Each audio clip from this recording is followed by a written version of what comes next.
Hello, আমি পূজা। আজকে আপনাদের সঙ্গে এমন একটা জিনিস শেয়ার করতে যাচ্ছি যেটা আমার নিজের জন্যই বেশ প্রয়োজনীয় ছিল। আমার ছেলে হওয়ার আগে অপারেশনের সময় আমাকে অ্যানেস্থেসিয়ার ইনজেকশন দেওয়া হয়েছিল, আর ছেলে হওয়ার পর থেকে ধীরে ধীরে আমার কোমরের সমস্যাটাও শুরু হয়। মাঝখানে আবার বাইক অ্যাক্সিডেন্টও হয়েছিল।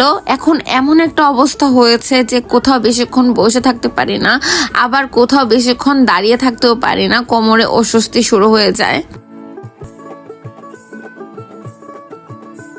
আর লম্বা সময় জার্নি করলে আমার অবস্থা তো আরো খারাপ হয়ে যায়। ভাবছিলাম ভালো অর্থোপেডিক্স ম্যাট্রেস কোথায় পাওয়া যায়। চোখে পড়লো নাপ কুইন ম্যাট্রেস এর অর্থোপেডিক ম্যাট্রেস। এটা বিশেষভাবে কমফোর্টেবল এবং সাপোর্টিভ স্লিপিং এক্সপিরিয়েন্স দেওয়ার কথা মাথায় রেখেই তৈরি করা হয়েছে। দেরি না করে অর্ডার করে ফেললাম এবং অপেক্ষার পালা। এই তো চলে এসেছে আমার পার্সেলটা, তাই আমি দ্রুত কুরিয়ারে চলে গিয়েছিলাম। নিজের জন্য কিছু অর্ডার করার পর সেটা হাতে পাওয়ার এক্সাইটমেন্টটাই কিন্তু অন্যরকম।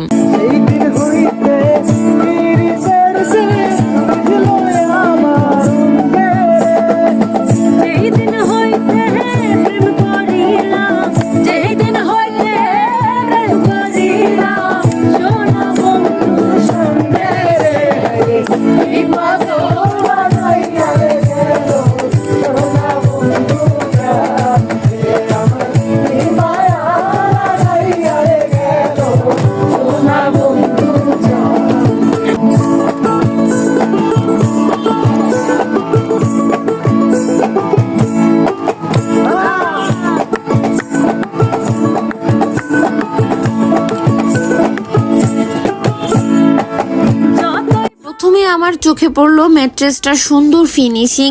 আর ম্যাট্রেসটা শুধু বাইরে থেকেই সুন্দর না, এর ভেতরে রয়েছে বেশ কয়েকটা লেয়ার। এরপর ভাবলাম এবার খাটে পেতে দেখি কেমন লাগে, কিন্তু আমার ম্যাট্রেসটা পাততে না পাততে আমার ছেলে সবার আগে উঠে শুয়ে পড়েছে। আমি বললাম এটা তো আমার ম্যাট্রেস, আর সে শুয়ে শুয়ে বলছে মা অনেক আরাম লাগছে। বেশ, আমার ম্যাট্রেসের প্রথম রিভিউ তো আমার ছেলেই দিয়ে দিল।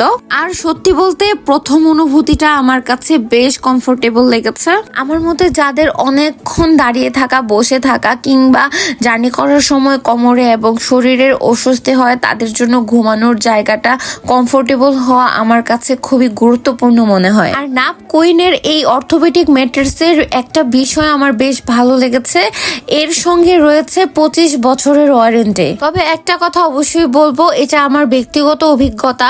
কোমরের সমস্যা হলে শুধু ম্যাট্রেসের উপরে নির্ভর করা কোনো প্রয়োজন নেই, চিকিৎসকের পরামর্শ নেওয়া জরুরি। আর আমার নতুন নাপ কুইন অর্থোপেডিক্স ম্যাট্রেসের সঙ্গে আজকে প্রথম দিনের অভিজ্ঞতা আপনাদের কেমন লাগলো সেটা অবশ্যই কমেন্টে জানাবেন। আর আপনারাও যদি নতুন ম্যাট্রেস নেওয়ার কথা ভাবেন, তাহলে নাপ কুইন ম্যাট্রেসের এই অর্থোপেডিক ম্যাট্রেসটা একবার নিয়ে দেখতে পারেন। আজকের মতো এখানে শেষ করছি। ভালো ঘুম হোক আর প্রতিটা সকাল শুরু হোক একটু বেশি আরাম আর স্বস্তি নিয়ে।